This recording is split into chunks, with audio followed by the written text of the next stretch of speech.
le président de la République démocratique du Congo, M. Félix Tshisekedi, le président du Burundi, ainsi que le président de l'Union africaine, Monsieur le président Évariste. Nous avons M. Cevdet Yilmaz, qui est le vice-président de la République de Turquie. Nous avons Félix Ulloa Junior, vice-président de la République d'El Salvador, Doura Majout, premier ministre de la République de Serbie, et nous avons Hikmet Tadjiev, qui est assistant au président de la République d'Azerbaïdjan, qui est également le chef du département des relations internationales de la présidence de l'Azerbaïdjan. Merci à tous d'être ici.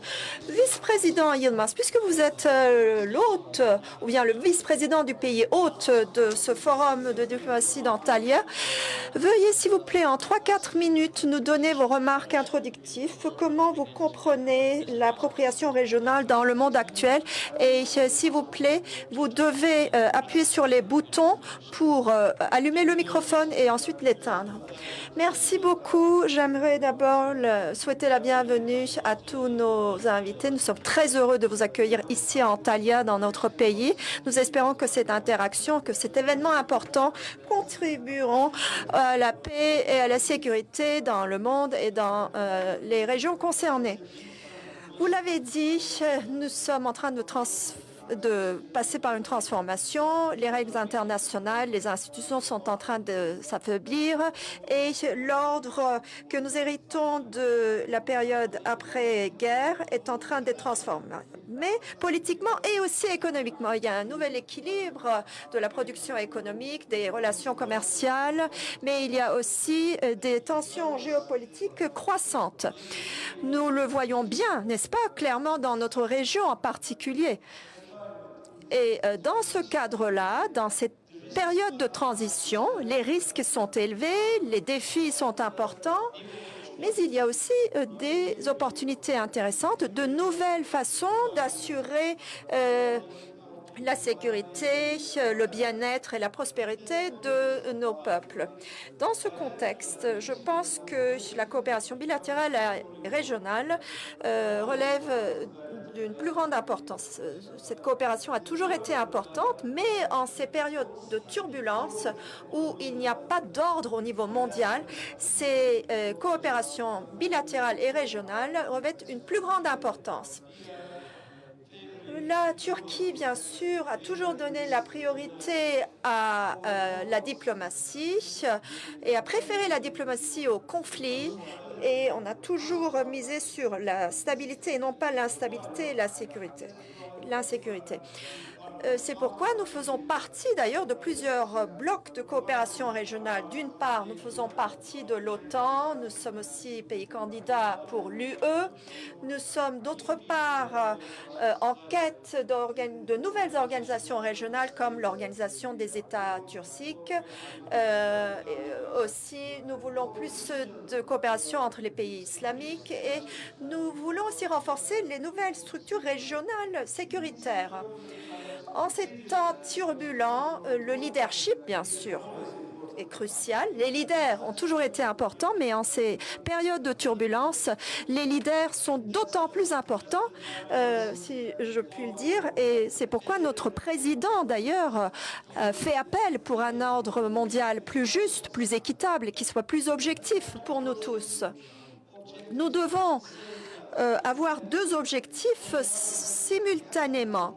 D'une part, nous devons travailler ensemble pour un ordre mondial plus juste, tous ensemble. Nous devons toujours avoir cet objectif en vue, mais d'autre part, nous devons aussi être réalistes et essayer de forger des coopérations bilatérales et régionales pour relever les défis de nos temps.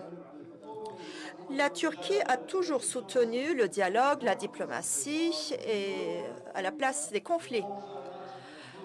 Les conflits ne bénéficient à personne. La paix bénéficie à tout le monde. Donc, il faut en être conscient. Il y a deux façons de faire les choses. Il y a une façon d'agir qui nous donne plus de stabilité, plus de sécurité. Et d'autre part, il y a la diplomatie, plus de négociations, des solutions négociées et plus de coopération entre les pays, ce qui nous amènerait plus de stabilité et de sécurité sécurité à l'avenir. C'est pourquoi la Turquie continuera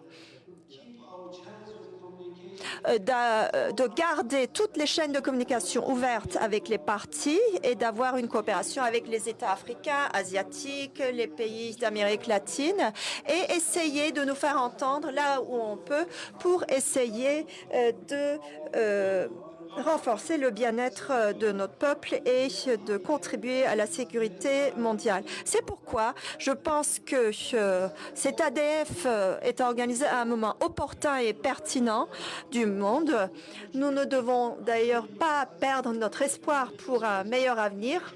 Les êtres humains, vous savez, ont désormais une accumulation de connaissances à travers l'histoire. Nous devrions trouver une façon de relever ces défis sans nous détruire les uns les autres, en passant par la coopération avec des situations gagnant-gagnant entre les parties et nous continuerons d'avancer dans ce sens.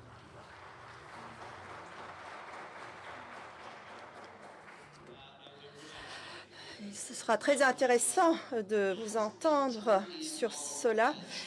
Vous n'êtes pour aucun impliqué dans les pays du Moyen-Orient où il y a une très grande situation insécuritaire actuellement. On va essayer de voir tout à l'heure comment la coopération régionale contribue à cela. Tout à l'heure. Maintenant, donc, nous allons continuer, Monsieur le Président, son Excellence Tshisekedi. Est-ce que vous voudriez, sans oublier d'appuyer sur le bouton, s'il vous plaît, contribuer au débat?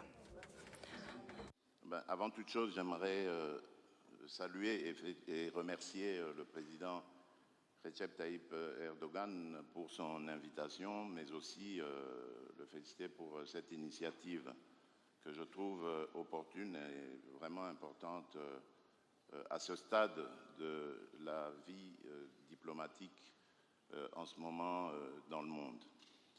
Je dirais l'appropriation régionale, pour moi, est un élément très essentiel dans la stabilité du monde actuellement. Évidemment, le multilatéralisme a montré ses limites, mais je ne pense pas qu'il soit venu le temps de balayer ce multilatéralisme. Nous en avons besoin, mais simplement il faut le rebâtir, il faut le refonder à partir des régions. Parce que l'appropriation régionale a l'avantage d'avoir une sorte de rapidité, de réactivité en temps de crise, mais également il offre beaucoup d'opportunités d'intégration économique qui feront que par cette intégration économique, toute la région va trouver des raisons de vivre en paix afin de protéger ses intérêts. Je fais ici allusion, par exemple, aux grands projets qui nous intéressent tous en ce moment dans la région d'Afrique centrale. Il s'agit du corridor de Lobito, qui est ce corridor d'intégration économique qui nous permettra d'évacuer toutes nos productions vers des centres de consommation sur d'autres continents. Et cela démontre évidemment un intérêt que tous ces pays ont à vivre en paix, stable et en tenant compte évidemment des intérêts de chacun. C'est très important, je pense, d'aller sur cette voie d'intégration régionale parce qu'elle permet d'aborder les problèmes en connaissance de cause. Dans la région, les pays généralement vivent ensemble, se connaissent. Il y a une approche humaine et culturelle qui fait que tous les problèmes peuvent être abordés de manière à savoir comment les aborder de manière sereine et en cherchant évidemment des solutions plus appropriées. Tandis que lorsque ces problèmes sont regardés par le multilatéralisme, on sent une certaine distance et une certaine inefficacité à aborder et à les régler comme telles. Donc je pense qu'effectivement l'appropriation régionale est une opportunité essentielle qui permettrait évidemment au multilatéralisme de se conforter. Et bien évidemment, il faut établir les mécanismes qu'il faut et surtout garder l'influence du multilatéralisme, mais en créant évidemment des attaches, des liens avec les communautés économiques régionales. Merci. Okay. Merci beaucoup. Donc, le multilatéralisme est important. Les connaissances régionales aussi peuvent aider le multilatéralisme à atteindre ses objectifs. Je pense que c'est votre message principal. Effectivement, merci beaucoup, Excellence. Maintenant, le président du Burundi, n'oubliez pas d'appuyer sur le bouton, s'il vous plaît.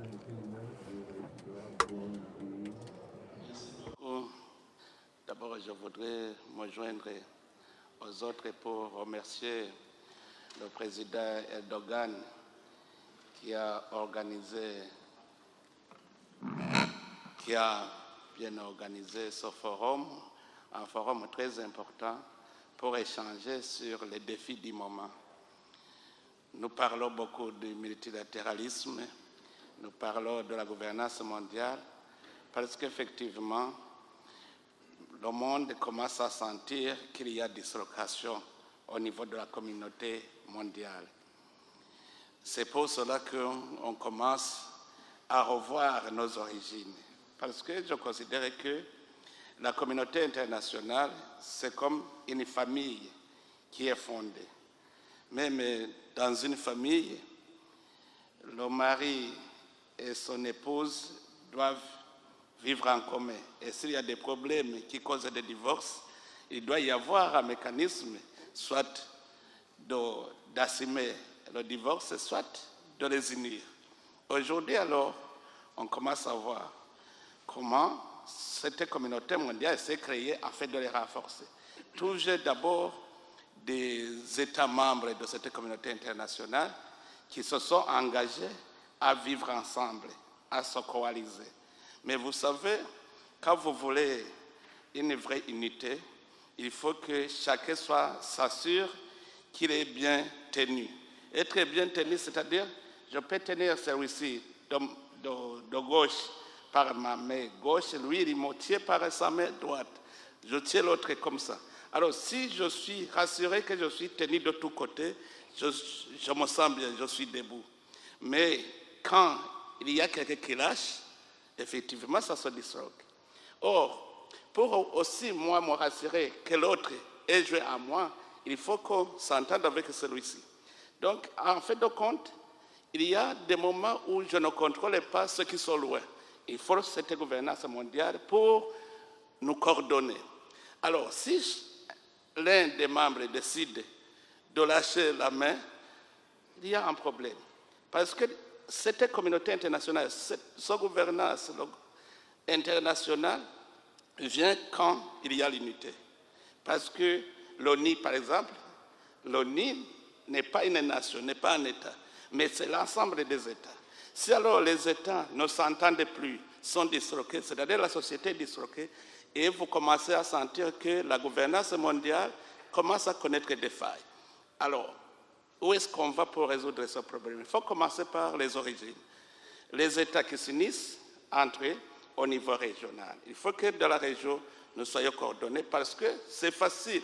C'est facile de coordonner les régions parce que nous partageons des valeurs sociales. Nous avons un même mode de vie et de pensée. Nous avons des intérêts communs. Alors à ce moment-là, comme nous avons naturellement des sujets, des intérêts communs que nous partageons, chacun s'il perd l'autre, il perd automatiquement sa vie. Donc c'est facile d'unir la communauté parce que nous partageons les valeurs sociales, nous partageons des intérêts communs, nous partageons tout. Alors ça sera facile de nous coordonner. Et si la région est consolidée, ce sont les régions qui vont se consolider entre elles. C'est-à-dire, par exemple, l'Union africaine. Si l'Union africaine est consolidée et que c'est bien organisé, l'Union africaine va se joindre à une autre organisation continentale. Et en fait de compte, toutes les régions seront unies et la gouvernance mondiale prendra sa force. Donc, je pense que Maintenant que nous constatons des failles au niveau de la gouvernance mondiale, que nous constatons des failles au niveau des relations entre les États, c'est le temps maintenant de voir comment consolider, encore une fois aller à la base, consolider les régions et continuer à consolider le monde entier. Voilà ce que je peux contribuer. Je vous remercie. Thank you so much, Mr. President. Je vous remercie, Monsieur le Président. Ce que vous avez dit, la communauté internationale, c'est comme une famille brisée. J'ai beaucoup aimé cette phrase, mais nous sommes plus que nos différences, je pense, les êtres humains qui habitent cette planète. Mais bien sûr, est-ce que c'est si difficile de trouver ce point commun au sein de l'Union africaine ou bien de l'Union européenne? Il s'agit de deux blocs qui sont très, très grands. Et est-ce que c'est difficile de prendre les points communs entre les pays de ces deux blocs? Maintenant, je voudrais donner la parole à Monsieur Hulot, le vice-président de El Salvador, s'il vous plaît. Merci. Merci. Bonjour. Bonjour à tous et à toutes.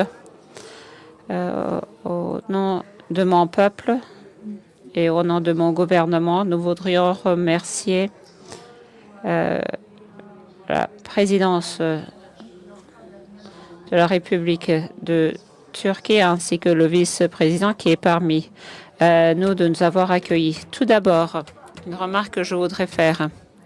Il s'agit donc d'un ordre mondial qui est basé sur le multilatéralisme. Il n'y a aucun pays qui peut dominer les autres. L'Amérique centrale doit cohabiter avec l'Amérique du Nord, etc. Et bien sûr, la façon dont nous communiquons avec les autres pays qui sont au-delà des océans Atlantique et Pacifique. Ça aussi, c'est un autre sujet que nous devons prendre en compte. Mais bien sûr, il faut que nous unissons et nos systèmes. Et nos systèmes s'intitulent le système d'intégration de l'Amérique centrale qui se base sur un protocole de 91. Ça fait à peu près 30-40 ans. Et notre objectif, c'était de trouver une réponse aux guerres civiles qui avaient une influence sur nos nations.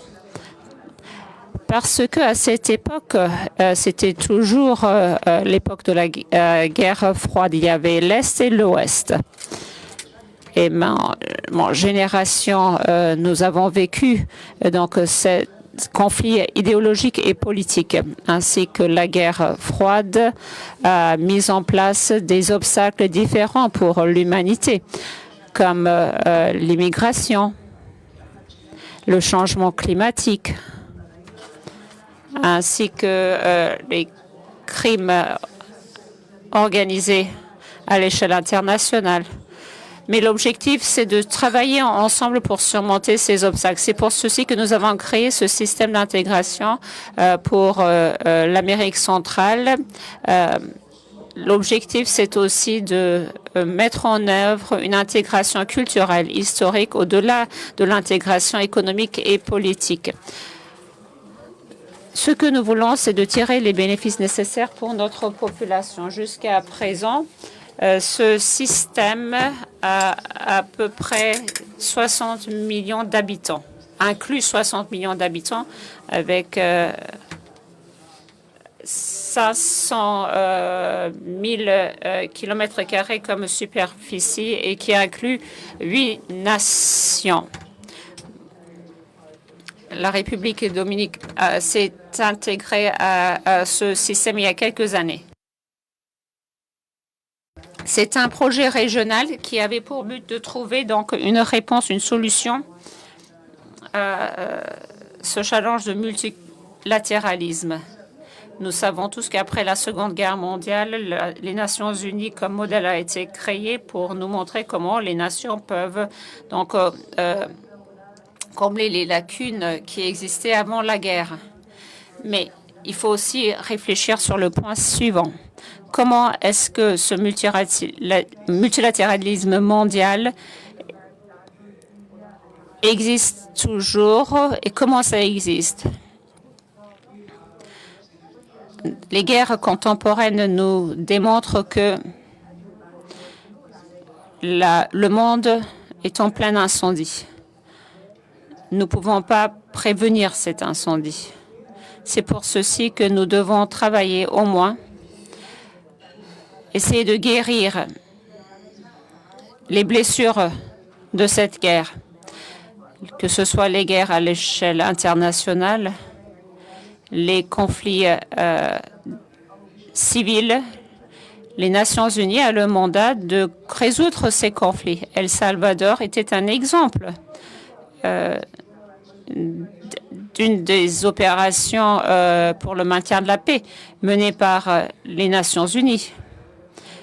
Et ceci a été fait par le biais des négociations. Mais maintenant, on se trouve au XXIe siècle et nous avons toujours des préoccupations très sérieuses. Comment les guerres créées par ces nations créent beaucoup de souffrance pour les peuples qui vivent cette guerre, pour l'Amérique centrale, les Caraïbes aussi, mon pays. Nous voulons faire partie de ce mouvement international. Nous voulons essayer donc d'atteindre la paix et les ennemis de l'humanité ne sont pas uniquement les nations qui sont contre les autres nations, mais il y a aussi le changement climatique, d'autres problèmes internationaux que nous avons déjà vécus comme le Covid. Mais il s'agit de mettre en place un plan qui dérive de notre responsabilité humanitaire. Nous voudrions que le nouvel ordre mondial soit non simplement basé sur des alliances militaires, sur des alliances des groupes économiques ou régionales comme l'Union européenne, l'Union africaine, etc. Mais aussi, il y a d'autres manières pour résoudre les problèmes actuels. Et ça peut probablement être un nouveau sommet comme le sommet d'Yalta, où les pays et les pouvoirs peuvent décider et peuvent résoudre les problèmes que nous avons actuellement, comme ça a été le cas après la Seconde Guerre mondiale. L'ordre de Yalta est l'ordre que nous avons hérité, mais c'est cet ordre qui cause aussi le déclin. Probablement, nous devons donc prendre en compte cette réalité et mettre en place les acteurs clés. Vous savez de qui je parle. Je ne veux pas donc mentionner le nom du pays pour ne pas créer de sensibilité, mais le sommet d'Yalta qui a eu lieu en 1945, après la Seconde Guerre mondiale, peut aussi se répéter pour les pays qui y sont inclus dans ce cadre aujourd'hui, à l'heure actuelle. C'est une réflexion que je pense que nous devons tous y penser pour créer un nouvel ordre mondial. Il faut renforcer la diplomatie, mais pour ce qui est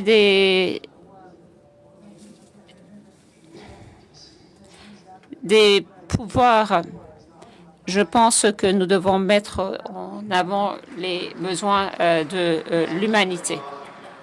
Merci beaucoup, Monsieur le Vice-président. Oui, nous avons donc vu nous avons tous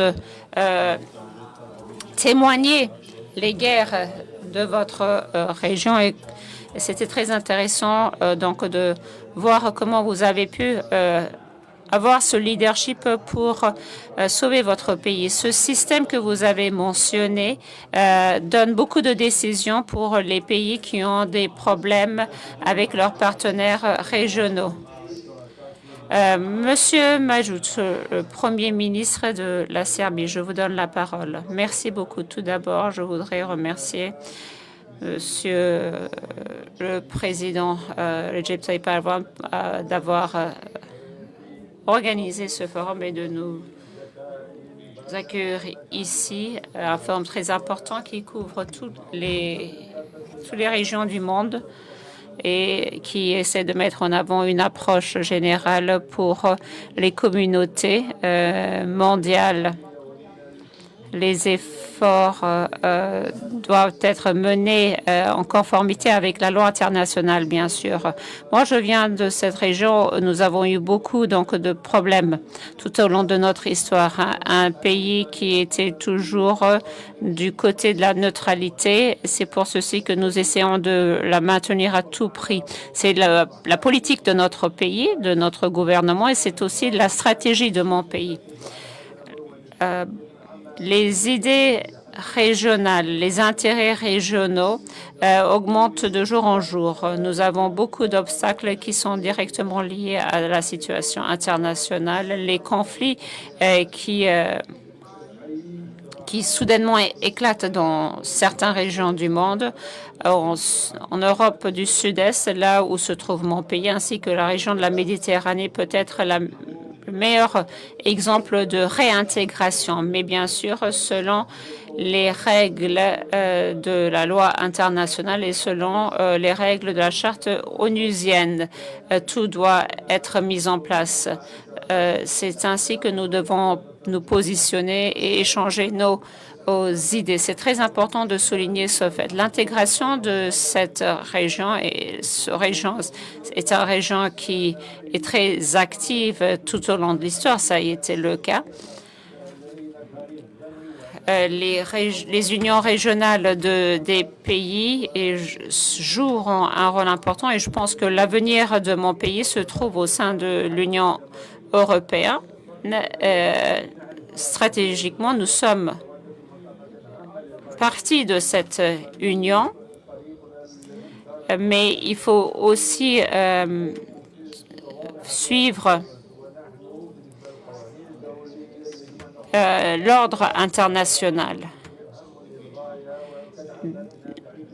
Les organisations régionales seront d'une importance ultime pour la région. Et je pense que la Turquie est un partenaire qui est très puissant. Donc nous aurons la Turquie d'un côté et l'Union européenne de l'autre.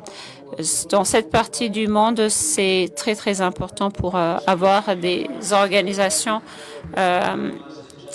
internationales. Merci, Monsieur le Premier ministre. Pour moi, ce qui est important, c'est comment votre pays conçoit le regard des autres pays, parce que vous avez une voix unique et il y a des choses qui se passent en Serbie.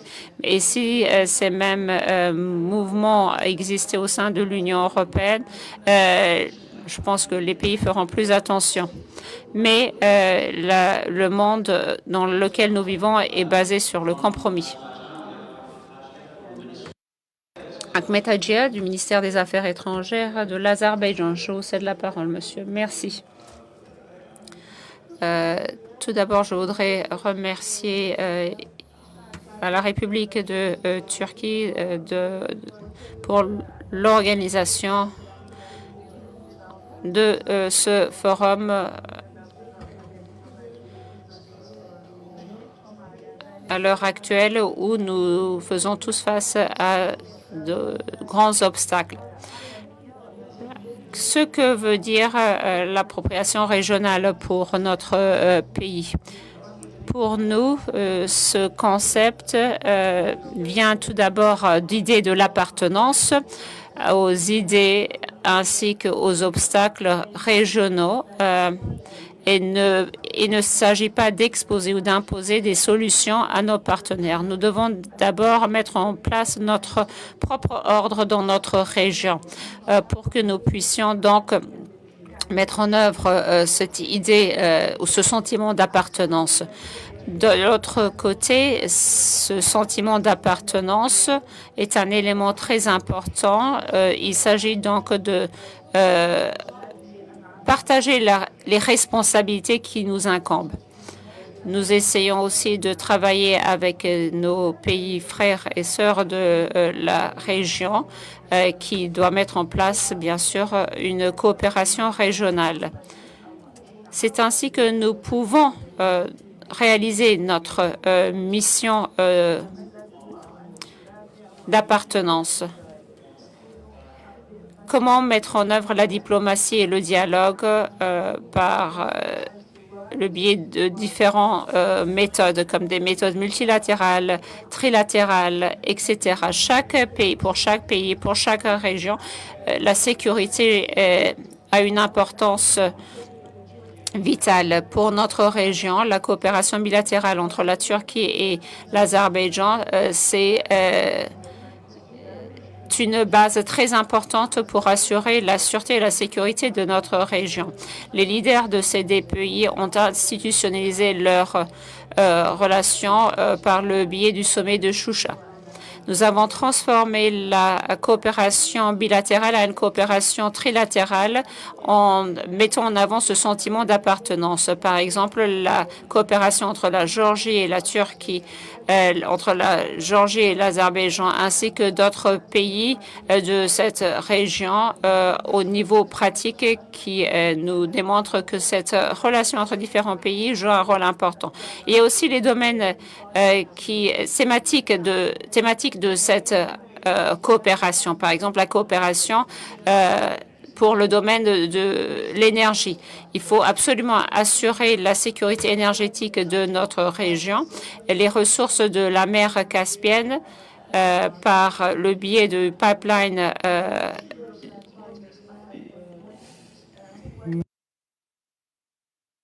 du Baku-Tbilisi Tigre-Jailan jouera un rôle important pour la prospérité et la coopération de notre région.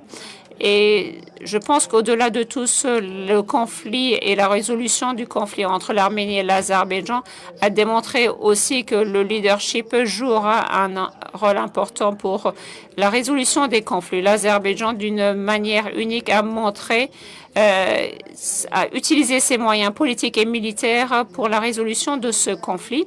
Et c'est ainsi que nous avons pu donc atteindre la paix avec le peuple arménien. Et grâce à la présidence américaine, nous avons pu atteindre un accord de normalisation des relations entre les deux pays. Il y avait une imposition des solutions de plusieurs pays et ceci était un échec, ce qui nous montre que c'est avec cette idée d'appartenance et d'appropriation à votre région que vous pouvez tout résoudre. Nous avons donc à notre voisinage les Caucases qui nous aussi montre que les conflits peuvent être résolus par le biais donc des négociations. Nous avons des projets de connectivité à l'échelle régionale pour certains pays et nous assurons donc une connectivité transcaspienne avec le pipeline Baku-Tigre et la ville de Kars. C'est ainsi que nous pouvons atteindre nos frères et sœurs qui se trouvent en Asie centrale. Il ne s'agit pas seulement d'une isolation régionale pour ces pays. Il ne faut pas les isoler, il faut s'approprier, il faut donc avoir ce sentiment d'appartenance pour établir des partenariats avec ces derniers. Okay, thank you so much. I'm just looking to the back of the room because I need an indication. Merci beaucoup. Combien de temps il nous reste? Je regarde derrière la salle. Encore 12 minutes, donc le temps est compté. Donc, Monsieur le Président de l'Union africaine, comment pourrais-je le formuler? Il y a un compte sur X qui est un peu satirique auquel je pense. Est-ce qu'il est facile ou difficile d'avoir un consensus régional au sein d'une organisation gigantesque comme l'Union africaine? N'oubliez pas d'appuyer sur le bouton, s'il vous plaît. Je crois que c'est possible parce qu'effectivement, même les États membres de l'Union africaine ont déjà constaté qu'il y a aussi des points d'inefficacité dans la gouvernance de l'Union africaine. C'est ainsi que nous sommes en train d'opérer des réformes. On a mis en place une équipe qui est en train d'analyser comment opérer des réformes afin de rendre efficaces les institutions de l'Union africaine. Mais aussi, ce que je constate, cette possibilité, c'est que l'Union africaine est devenue aussi coordinateur des communautés économiques et régionales. Vous voyez que l'Union africaine a des communautés économiques et régionales et ces communautés partagent ces intérêts communs dont j'ai parlé. Par exemple, l'exemple que je peux donner, c'est l'autorité du lac Tanganyika. La République démocratique du Congo, le Burundi, la Tanzanie, la Zambie partagent le lac Tanganyika. Et nous avons vu que c'est un lac, d'abord un lac le plus profond du monde après le lac Baïkal, mais aussi c'est la première réserve d'eau douce. Et ça contient des poissons, beaucoup d'espèces de poissons. Donc ensemble, nous pouvons exploiter à l'intérêt de nous tous ce lac. Mais cette autorité, mais aussi peut donner l'intérêt. Ce que nous trouvons dans le lac Tanganyika peut servir à d'autres États. C'est-à-dire finalement, les communautés régionales vont se coordonner, mais aussi travailler sous coordination de l'Union africaine. Et j'ai trouvé que c'est l'efficace. Il y a aussi pour des questions de paix et de sécurité, il y a l'architecture pour la paix et la sécurité en Afrique. Cette architecture aussi pourra aider à ce que les États retrouvent la paix. Il y a des conflits entre les États. Il y a des conflits internes aux États. Donc nous devons trouver des mécanismes pour stabiliser toute l'Afrique. Et je pense qu'avec ces réformes que nous allons opérer, ça va rendre efficace la gouvernance de l'Afrique.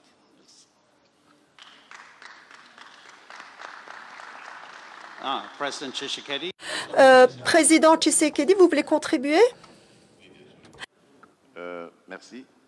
Je dirais que pour réussir évidemment à relever ce défi, l'Afrique doit réaliser deux objectifs. Le premier, c'est d'abord de respecter ses engagements, ses principes, notamment celui de la souveraineté des États et de l'intégrité territoriale des États. Ensuite, c'est celui de réaliser les objectifs qu'il s'est fixés. Et ici, je fais référence à cette initiative dans laquelle j'ai engagé mon pays et sur laquelle d'ailleurs plusieurs pays africains se sont engagés, ont ratifié évidemment cet accord. C'est l'accord de la ZLECAf, la zone de libre-échange continentale. Je pense évidemment, on parlait des régions tout à l'heure, que nous réussirons à gagner ce pari en développant nos communautés économiques régionales, en les interconnectant déjà, en les intégrant économiquement et en développant des infrastructures. L'Afrique est gigantesque. La République démocratique du Congo, à elle seule, représente à peu près toute l'Europe de l'Ouest, vous vous imaginez, y compris le Royaume-Uni.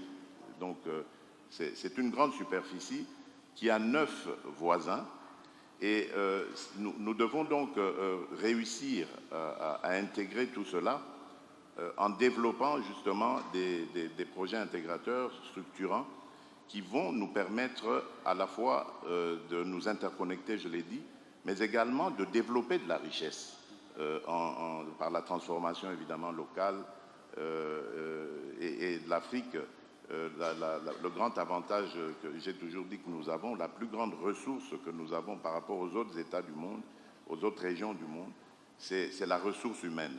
En Afrique, la jeunesse est très très importante, très nombreuse d'ailleurs et très active.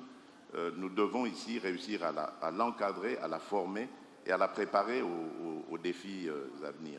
Moi, je vois vraiment un avenir, j'allais dire, reluisant pour l'Afrique, parce que tout simplement, c'est un continent qui a des atouts à la fois par rapport, j'ai parlé du capital humain, mais également des ressources naturelles qui sont des réponses aux problèmes que nous avons dans le monde aujourd'hui. Je pense au changement climatique, je pense à la nouvelle industrie des énergies renouvelables. Et je pense que l'Afrique pourrait donc, si elle prend à bras-le-corps ces problèmes, elle pourrait être un acteur essentiel dans les défis que rencontre le monde en ce moment.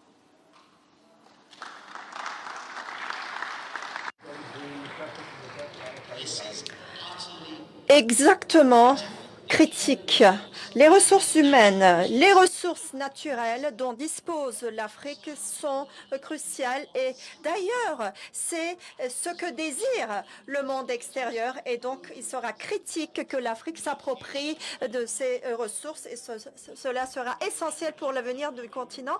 Nous avons 5 minutes qui nous restent. Nous avons Nairobi, Londres. C'est un vol que j'effectue 5 fois par an, mais voilà, 8 minutes qui nous restent.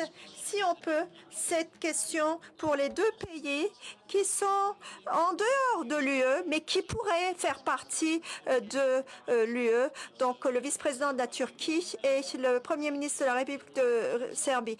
Son Excellence, Monsieur Yilmaz, pensez-vous que l'UE, vous bénéficierez économiquement ou plus?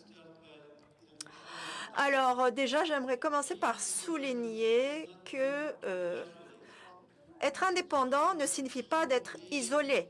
Une nation souveraine, normalement, peut décider de ses actions. Et cela ne veut pas dire qu'on est isolé des structures mondiales ou régionales. Ça, c'est une chose. Et dans ce contexte, il faut respecter l'intégrité territoriale et la souveraineté de toutes les nations. Mais pour que cela soit efficace, il faut que ce respect des principes soit combiné de capacités, de mécanismes qui permettent à ces États de prendre les décisions qui vont dans le sens de leurs intérêts. Et donc, je pense que la connectivité en relations commerciales, en énergie, en nouvelles technologies, la numérisation est vraiment un concept important. Vous avez d'une part les conflits, vous avez bien sûr cette anticipation pessimiste, mais vous avez aussi les nouvelles opportunités qui peuvent naître de cette connectivité. Et dans ce sens, dans notre région, je pense que nous voulons bien sûr voir la paix dans le Caucase du Sud, et cela permettra de relier l'Europe à l'Asie avec le corridor énergétique et aussi un corridor énergétique qui passerait par la mer Caspienne, par le golfe du Perse. Et cela pourrait constituer un corridor alternatif. Et avec la stabilité de la Syrie, on a aussi de nouvelles opportunités de logistique, de transport en énergie, etc. Et avec toutes ces conditions réunies, je pense l'UE pourrait jouer bien sûr un rôle plus actif. Je pense qu'il s'agit d'un pouvoir économique, mais qui ne s'est pas transformé en pouvoir politique, alors que elle pourrait en avoir davantage. Et les relations fortes entre la Turquie et l'Europe pourraient justement constituer un fondement gagnant-gagnant pour la Turquie, pour l'UE et pour le monde, puisque voilà, la paix, la prospérité sont les fondements de plus de bien-être pour les peuples, etc. Ce sont les fondements de l'UE, mais aussi un environnement international plus juste. Je pense donc, dans ce sens, l'Europe a besoin de davantage de leadership, de capacité politique à agir, à refaçonner les débats dans le monde. Et dans ce sens, la Turquie est prête à travailler avec tous les blocs régionaux, y inclut bien sûr l'UE qui nous est spéciale, puisque nous sommes aussi entre 3 continents, l'Asie, l'Europe et l'Afrique. Nous sommes aussi bien situés pour jouer un rôle positif dans ce sens. Merci beaucoup. Oui, merci.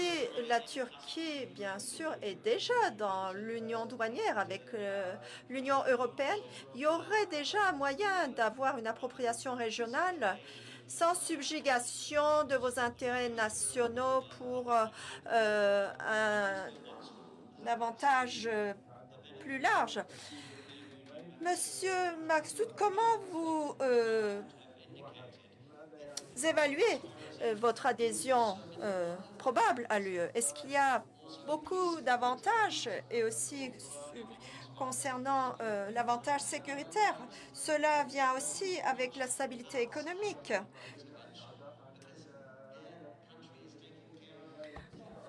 Parce que lorsque les pays, les gouvernements s'occupent de bien-être, les individus se soucient du reste. Oui, tout à fait. La République du Congo est entourée de 9 pays. Nous sommes entourés de 7 pays. Il faut réfléchir sur cela. Si vous êtes isolé, si vous n'avez pas de voisins avec qui vous avez de bonnes relations, alors vous ne ressentez pas cet esprit des nations, cette âme des nations, surtout si vous avez des origines historiques communes avec ces pays et que vous pouvez vous reconnecter avec ces pays, ça veut dire que le sentiment politique, le sentiment de voisinage politique atteindra le plus haut niveau. Et si vous voulez vous épanouir, comme le président Tshisekedi l'a dit, je pense que voilà, l'UE aussi doit agir un petit peu de façon différente, que ce soit de l'Europe de l'Est vers la Turquie. Je pense qu'il faut que nous voyions les avantages, le potentiel dont nous disposons. Pour la coopération régionale, il faut voir deux directions. D'une part, une intégration régionale, mais aussi la politique. On ne peut pas vivre sans politique, sans pouvoir politique. Parfois, il y a cette perte de sentiment politique parce que les pays qui ont longtemps attendu aux portes de l'UE, comme par exemple 50 ans, et lorsque vous avez des pays qui ont un très grand impact économique potentiel sur l'UE, on est toujours entouré, malgré cela, par des demandes politiques et des demandes supplémentaires. Donc, l'économie et la politique doivent se compléter et on ne doit pas séparer les deux si on veut avoir un plus grand impact dans nos relations dans la région. Aujourd'hui, en raison de ces situations de manque peut-être d'appropriation des relations politiques et économiques, dans les régions qui nous entourent, nous devons reconsidérer tout pour améliorer la vie des concitoyens dans la région. Tout ça, bien sûr, pour améliorer la vie dans la région. C'est d'une très grande importance. Merci. Ladies and gentlemen, thank you so much indeed for being... Mesdames et messieurs, merci. Merci beaucoup pour ce panel, messieurs.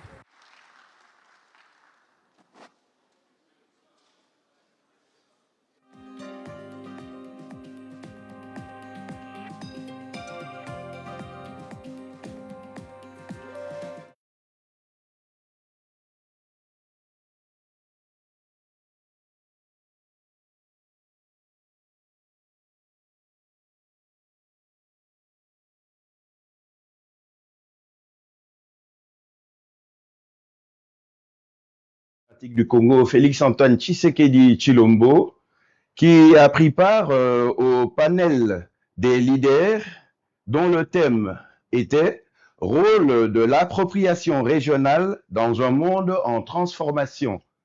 Ici, comme vous avez pu le suivre en image, en direct, le chef de l'État et certains de ses pairs, comme celui du Burundi par exemple, ont évoqué les différentes pistes de solutions que le monde pourrait trouver en essayant de conjuguer ses efforts en vue d'une paix durable. Vous avez sûrement suivi le chef de l'État qui lui estime que si le multilatéralisme est une très bonne chose, n'oublions pas qu'il faudrait conjuguer cette forme de gouvernance à des efforts locaux et régionaux qui puissent permettre à chacun de pouvoir tirer son épingle du jeu pour une paix durable. Il a pour ce fait essayé d'évoquer l'initiative du corridor de Lobito, qui ici est un exemple d'intégration régionale qui va concourir à ce que plusieurs pays puissent bénéficier des efforts de chacun pour pouvoir évacuer, par exemple, pour le cas de la République démocratique du Congo, de la Zambie et de l'Angola, pourquoi pas, d'évacuer une partie de la production minière vers le port de Lobito au Luanda. Et nous allons ici essayer en langue nationale, en lingala, essayer de parler de cette rencontre pour ceux qui nous suivent. Ndeko Balandi, tozali awa na mboka Antalya, esika wapi mokonzi ya mboka Félix Antoine Tshisekedi Tshilombo ayaki bongo kokutana na bandeko baye bakonzi ba mboka basusu na 5e édition ya forum de la démocratie forum de la diplomatie d'Antalya po na kosolola maematali oyo ezali kimia na kati ya mboka esika wapi mikakatano oyo ezali kokutana tozali kokutana na yango mpona kosala makambo toyeba koluka ba solution bongo thème na yango principal oyo ya bokutani ya lelo mpona 5e édition oyo ezali tracer demain gérer les incertitudes bongo lelo tokoyeba kolanda milulu miye zambi oyo ezalaki enlever des rideaux ndenge tolobaka